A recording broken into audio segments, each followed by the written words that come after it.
प्रश्नकर्ता, ऐसा क्यों होता है कि कुछ लोग पहले ईश्वर में आस्था रखते हैं, विश्वास करते हैं, लेकिन फिर वे ईश्वर को नकारते हैं, उन्हें गालियां देते हैं अथवा नास्तिक हो जाते हैं। और जो लोग ईश्वर में विश्वास करते भी हैं, उसका क्या कारण है, इसको हम समझने का प्रयास करेंगे। क्या ऐसा कभी हुआ है कि कोई व्यक्ति बहुत दुखी, परेशान और अशांत हो, व्यावहारिक दुनिया में वो जीवन में बहुत बुरी तरह से फंसा हुआ हो और उसके अनुसार उसे ऐसा लग रहा हो कि उसके साथ दुनिया बहुत बुरा कर रही है, उसके साथ अन्याय हो रहा है, शोषण हो रहा है, ऐसी बुरी हालत इंसान की हो, उस स्थिति में भी वह कहता हो कि उसे भगवान पर भरोसा है, वह भगवान पर भरोसा करता है। क्या कभी आपने ऐसा पाया कि इंसान बर्बाद हो रहा है और वो कह रहा है कि उसे तो भगवान पर पूरा भरोसा है?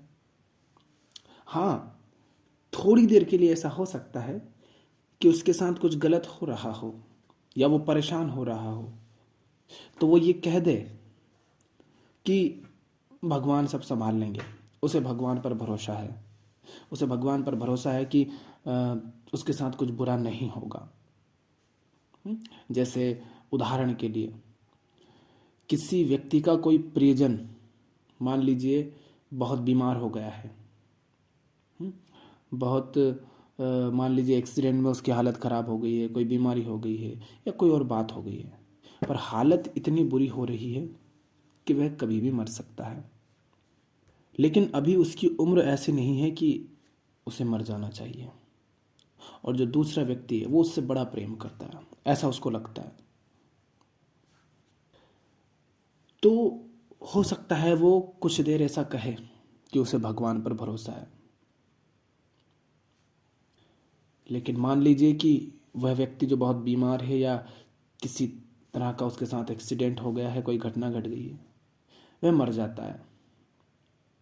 इस व्यक्ति की गहरी से गहरी कामना थी कि वह व्यक्ति जो पीड़ित है वह बच जाए, गहरी कामना थी कि बच जाए, और ये भगवान से खूब प्रार्थना कर रहा था, जो कुछ भी संभव था सब कर रहा था, दान दक्षिणा जो भी हो सकता था, गहरा भरोसा था। लेकिन इसकी कामना टूट जाती है, वह व्यक्ति मर जाता है। क्या तब ये कहता है कि इसे भगवान पर पूरा भरोसा है कि भगवान किसी के साथ बुरा नहीं करता, भगवान अन्याय नहीं करता, भगवान अच्छे लोगों की रक्षा करता है? क्या तब ये कहता है? नहीं। ये जो कहते फिरते हैं ना कि हमें भगवान पर बहुत भरोसा है, भगवान पर विश्वास है हमें, इनका भरोसा केवल तभी तक है जब तक या तो इनकी कामनाएं पूरी हो रही है या इन्हें इनकी कामनाएं पूरी हो जाने की आशा दिखाई देती है, उम्मीद दिखाई देती है। जिस व्यक्ति की कोई कामना पूरी हो जाती है, वह कुछ चाहता था और उसकी कामना पूरी हो गई, वह व्यक्ति कह उठता है कि हाँ, उसे भगवान पर भरोसा है। मान लीजिए कोई व्यक्ति चाहता था कहीं पहुंचना, कुछ कर के दिखाना, ठीक, कुछ उपलब्धि हासिल करना चाहता था, या वो कुछ बनना चाहता था, कुछ होना चाहता था, लेकिन उसको चुनौतियां बहुत आई और कहीं ना कहीं उसको ये लगने लगा था कि अब उससे नहीं हो पाएगा। तो भगवान से खूब प्रार्थना करता है, हाथ जोड़ता है,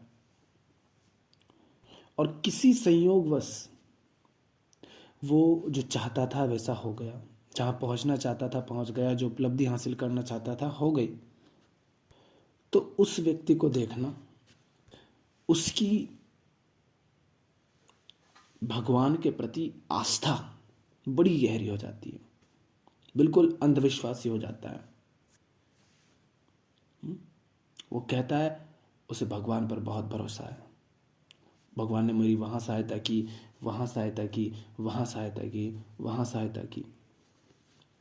देखो, एक तरह से आप कह सकते हो कि वो देखो किसी और को अपना क्रेडिट, अपनी सफलता का क्रेडिट दे रहा है, अहंकारी नहीं हो रहा है कि नहीं सब मैंने करके दिखाया, या मेरी कोशिशों से, मेरी मेहनत से और बहुत सारे संयोगों से मिल कर के मुझे ये सफलता मिली है। वो ऐसा नहीं कह रहा है। देखो, वो तो भगवान को अपनी सफलता के लिए धन्यवाद दे रहा है। आप कह सकते हो कि वो अहंकारी नहीं है, मगर अहंकार का अर्थ ये, किसने कहा कि अहंकार का अर्थ ये होता है कि कोई व्यक्ति कहे कि सब मैंने किया? सबसे बड़ा और बड़े से बड़ा अहंकार तो यही है कि तुम भगवान को, ईश्वर को, आत्मा या परमात्मा जो भी नाम दो, उसको तुम अपने से अलग, अपने से बाहर कहीं और है ऐसा सोचते हो। इससे बड़ा अहंकार और क्या होगा? इस भेद से, इस द्वैत से बड़ा अहंकार और क्या होगा? और इससे बड़ा अंधविश्वास क्या होगा कि कोई व्यक्ति कहे कि वो कहीं और, कहीं आसमान में बैठा है, किसी लोक में बैठा है। ये जो भेद है, ये जो द्वैत है और ये जो अंधविश्वास है, ये असली अहंकार का प्रतीक है। तो जिसे आप कहते हो ईश्वर में आस्था, वह वास्तव में वैसा ही है जैसे कि तुम्हें 2-4 हज़ार रुपयों की ज़रूरत थी और तुम्हारे पास नहीं थे, और ज़रूरी बहुत था, तब किसी ने आकर के अपने पास से तुम्हें दे दिया, तो तुम कहते हो धन्यवाद धन्यवाद। और इसके विपरीत यदि ऐसा हो जाता कि कोई व्यक्ति होता जान पहचान का, जिसके पास पैसा होता और तुम्हें ज़रूरत होती, मगर वे मना कर देता, तो जिसको तुम अभी धन्यवाद दे रहे हो उसी को तुम गालियाँ देने लग जाते, उसी को तुम बुरा कहने लग जाते। तुम्हारी कामना पूरी हो गई तो धन्यवाद, और कामना पूरी नहीं हो तो उसी को तुम दे लात। तो ईश्वर के प्रति तुम्हारी आस्था केवल तुम्हारी कामना पूर्ति अथवा कामना की पूर्ति न होने से ही रहती है अथवा नहीं रहती है। ऐसे लोगों को भी ईश्वर में बड़ी आस्था होती है, जो बड़े हिंसक होते हैं, लोगों का शोषण कर रहे होते हैं। कोई व्यक्ति चाहता हो कि वो जिसको अपना दुश्मन मानता है उसके साथ कुछ दुर्घटना घट जाए, उसका कुछ नुकसान हो जाए, और किसी कारण, किसी संयोगवश अगर उस व्यक्ति के साथ कोई दुर्घटना हो जाती है, उसका कोई नुकसान हो जाता है, तो यह जो व्यक्ति है जो चाहता था कि ऐसा हो, ये बड़ा खुश होगा और इस बात के लिए ईश्वर को धन्यवाद देगा, और ईश्वर के प्रति इसकी आस्था और गहरी हो जाएगी कि देखो ईश्वर ने मेरी बात सुन ली। इसी के साथ उन लोगों को देखना जो कभी ईश्वर में बड़ा विश्वास रखा करते थे, बिना सोचे समझे ईश्वर के प्रति बड़ी उनमें आस्था थी, विश्वास था, लेकिन अब वो ईश्वर को नकारते हैं, ईश्वर को गालियां देते हैं अथवा नास्तिक हो गए हैं। ये जो लोग हैं जो ईश्वर को गालियां देते हैं, ये कभी बड़ी आस्था रखते थे ईश्वर में, मगर जैसे ही इनकी कामनाओं पर चोट पड़ने लगी, ये ईश्वर को नकारने लगे, ईश्वर को गालियां देने लगे। और नास्तिक ये क्या है? इनमें से बहुत लोग होते हैं उनके बहुत ऐसे तर्क होते हैं कि अगर ईश्वर है तो देखो ऐसा क्यों हो रहा प्रकृति में, ऐसा क्यों हो रहा दुनिया में, वैसा क्यों हो रहा दुनिया में, ये सब क्यों हो रहा दुनिया में। प्रकृति चलती है अपने नियमों पर। प्रकृति को इस बात से कोई फर्क नहीं पड़ता जिसको तुम अपने सिर पर ढोते रहते हो। तुमने तो सुंदर और कुरूप की परिभाषाएं बना ली, पर क्या प्रकृति ने उस फूल पर लिखकर ऐसा कहा कि ये फूल सुंदर और ये कुरूप? मगर हम तो भेद करते हैं। जिसको तुम पसंद करते हो उसके साथ कुछ गलत हो जाए या वो मर जाए तो तुम्हें बड़ा दुख होता है। अपने घर का कोई परिजन मर जाए तो तुम्हें बड़ा दुख होता है, मगर पड़ोसी मर जाए तो उतना दुख नहीं होता, शायद खुशी होती है तुम्हें। और गांव का कोई और व्यक्ति मर जाए तो, मोहल्ले का, तो ज़्यादा फर्क नहीं पड़ता। किसी और गांव, किसी और शहर, किसी और राज्य, किसी और देश का, किसी और धर्म का कोई व्यक्ति मरता रहे तो तुम्हें पता ही नहीं चलता है, और तुम्हें उससे कोई लेना देना भी नहीं अगर पता भी चल जाए तो। क्यों? ये भेदभाव किसने खड़े करे? तुमने। प्रकृति तो अपने नियमों के अनुसार चल रही है, तो प्रकृति में जो कुछ भी चल रहा है उसके नियमों के हिसाब से चल रहा है। फिर चाहे वो जंगल हो, चाहे पशु हो, पक्षी हो, कीड़े मकोड़े हो, आसमान में उड़ने वाले जीव हो, चाहे जल में रहने वाले, चाहे रेत में, चाहे इंसान हो। प्रकृति के नियम सबके लिए एक जैसे हैं, वहाँ कोई अंतर नहीं। मगर बहुत सारे लोगों को जो ईश्वर को नकारते हैं, और अभी मैं ये बिल्कुल नहीं कह रहा हूँ कि ईश्वर को स्वीकार कर लें, मैं तो बस ये समझा रहा हूँ कि कोई व्यक्ति अधिकांशतः क्यों ईश्वर में आस्था रख लेता है या क्यों ईश्वर को नकारने लग जाता है। तो प्रकृति में है नियम, लोगों को वे पसंद नहीं आते।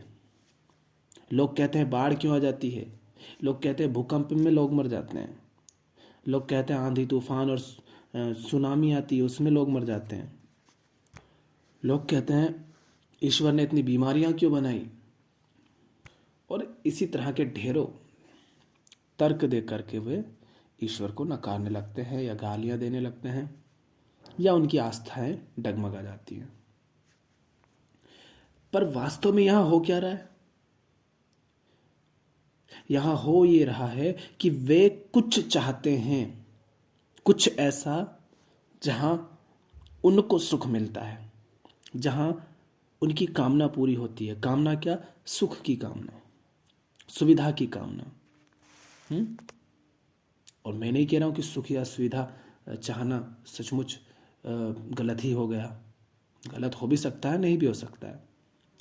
पर बात क्या है कि वहां उनके सुख अथवा सुविधा कुछ है जो छिन रहे हैं, उसमें समस्या आ रही है, इसलिए वे ईश्वर को गाली देते हैं। तो प्रकृति में है नियम प्रकृति के, और समाज में जो नियम कायदे हैं वो तो भैया तुमने ही बनाए हैं। वहां तो प्रकृति नहीं आ रही है, समाज में नियम कायदे हैं, जो भी कुछ है वो तुम ही तो बचा कर रख रहे हो ना। समाज में यदि शोषण हो रहा है, अन्याय हो रहा है, हिंसा हो रही है, भ्रष्टाचार है, अंधविश्वास है, तो उसको पाल कौन रहा है? खुद इंसान। अंधविश्वास इसलिए पल रहा है क्योंकि इंसान उसे पलने दे रहा है। ये कहना मूर्खतापूर्ण बात है, बिल्कुल अज्ञान की बात है कि कुछ ढोंगी पाखंडी बाबा लोग हैं, तथाकथित पादरी हैं, मौलवी हैं, जो भी कहो, जो कि लोगों को बेवकूफ़ बनाते हैं, डराते हैं। उनकी जितनी बड़ी गलती है उससे ज़्यादा बड़ी गलती उन लोगों की है जिनको बेवकूफ़ बनाया जा रहा है। किनको बेवकूफ़ बनाया जाता है? जो अनपढ़ हैं, अशिक्षित हैं, जो सिर्फ अनपढ़ अशिक्षित नहीं है, जो जानना भी नहीं चाहते, जो समझना भी नहीं चाहते। क्योंकि हमें सिर्फ भोग चाहिए। हम सिर्फ वो चाहते हैं जिसमें हमें सुख मिले, जिसमें हमें आराम मिले, जिसमें हमें सुविधा हो। और सुख, सुविधा, आराम किसमें मिलेगा हमें? वो हम अपनी ही अज्ञानपूर्ण मन से तय करते हैं। अन्यथा समाज में ऐसा हो ही नहीं सकता कि गलत लोग हों और कोई भी बेहतर लोग ना हो। समाज में ऐसे अनेक लोग होते हैं जो समाज सुधार का काम करते हैं, जो क्रांतियां करते हैं, जो ज्ञान की, असली सच्चे ज्ञान की बात करते हैं, लोगों को सही राह दिखाने की कोशिश करते हैं। मगर वो बेचारे इन अज्ञानियों को समझा समझा कर थक जाते हैं, उनकी बात तक नहीं सुनते। वो कहते पढ़ो और वो खुद पढ़ाते हैं। तब भी ये लोग 100 में से 2 लोग आ जाए तो बहुत बड़ी बात है। तो जिन लोगों का शोषण हो रहा है, जिनको बेवकूफ बनाया जाता है, ये कौन है? ये वो हैं जो खुद चाहते हैं कि इनका शोषण हो, जाने अनजाने में। कोई इनका शोषण क्यों कर पाता है? वही बात, कामना पूर्ति का लालच देकर, स्वार्थ, जन्नत के, स्वर्ग के सपने दिखा करके, या पाप का डर दिखा करके। पर अंततः हो क्या रहा है? चाहे डर दिखाया जाए, चाहे सपने दिखाए जाए, उसमें हो ये रहा है कि कहीं ना कहीं इनको बताया जा रहा है कि ऐसा ऐसा कर लोगे, ऐसा ऐसा नहीं करोगे तो सुख मिलेगा, सुविधा मिलेगी, भोगने को मिलेगा। तो जहां कहीं इंसान को ये दिखाई देता है कि उसको सुख सुविधा मिल रहा है, अर्थात उसकी कामना पूर्ति हो रही है, उधर वो बढ़ जाता है। वहाँ यदि ईश्वर में विश्वास करना पड़े तो कर लेता है, स्वर्ग नरक में विश्वास करना पड़े, जन्नत में विश्वास करना पड़े, कर लेता है। गांव गांव चले जाओ, बहुत मुश्किल होगा ऐसा कि किसी गांव में आपको कोई ऐसा घर मिले जहाँ कोई लाइब्रेरी हो, जहाँ पुस्तकों का भंडार हो, कोई व्यक्ति हो जिसे ज्ञान से बड़ा प्रेम हो, जो जानना चाहता हो, जो सीखना चाहता हो। आप ज्ञान के लिए पुस्तकें सस्ते में बांटने चले जाओ, कोई नहीं लेगा। मगर भोग की वस्तुएं बेचने चले जाओ, हर तरफ देखो, घुसो जरा बाजार में। बाजार में जाओगे तो तुम्हें क्या मिलेगा? बाजार में जाओगे तो तुम्हें मिलेंगी भोग की वस्तुएं, सुख सुविधाओं की वस्तुएं, खाने की, पीने की, पहनने की, ओढ़ने की, हर तरह की चीजें मिलेंगी। कभी देखते हो कि बाजार में 2 4 6 दुकान छोड़ करके कोई लाइब्रेरी, कोई पुस्तकों की दुकान दिख रही हो? नहीं। ज्ञान से कोई मतलब नहीं, क्योंकि ज्ञान इंसान को दिखाता है कि तुम्हारी कामनाएं व्यर्थ हैं। तुम इन कामनाओं की पूर्ति से जो सच्ची शांति पाना चाहते हो, सच्चा सुख पाना चाहते हो, जो तुम पूर्णता पाना चाहते हो, क्योंकि तुम्हारे भीतर है बेचैनी, तुम्हारे भीतर है अपूर्णता, उसी को तुम अलग अलग कामनाओं की पूर्ति के माध्यम से इस जगत को, इस प्रकृति को भोग करके पूरा करना चाहते हो। मगर ज्ञान तुम्हें दिखा देता है कि इस जगत में जो कुछ भी है, जो तुम्हें अलग अलग प्रतीत हो रहा है, वो अलग नहीं है। जिसे तुम सुंदर कहते हो, जिसे तुम कुरूप कहते हो, वो 2 नहीं है, वो तुम्हारी अपनी मान्यता है, तुम्हारा अपना प्रक्षेपण है। जिसको तुम भोग रहे हो उसमें वही तत्व है जो इधर तुम में है, भोक्ता में है। भोक्ता और भोग्य वस्तु, भोग्य विषय, इनमें दोनों में कोई भेद नहीं है मूलतः। तो इनको भोग करके अगर तुम पूर्णता पाना चाहते हो तो नहीं मिलेगी।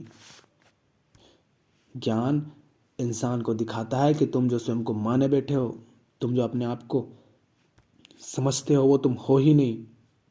तुम झूठी पहचानें पकड़ करके बैठे हो, खुद को बहुत छोटा माने बैठे हो, और इसमें टूटता है अहंकार। कोई कहे तुमसे कि तुम पुरुष नहीं हो, औरत नहीं हो, कोई कहे तुमसे कि तुम हिंदू, मुसलमान या ईसाई नहीं हो, तुम्हारी कोई जात नहीं है, तुम्हारा कोई देश नहीं है, तुम घबरा जाओगे।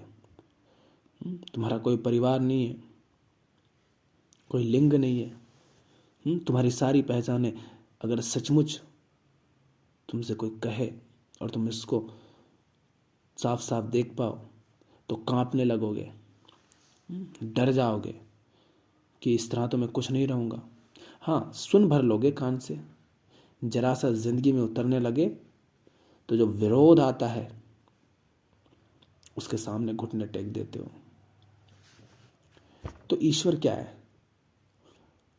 ईश्वर मनुष्य की कामना पूर्ति से उठने वाली एक काल्पनिक छवि मात्र है।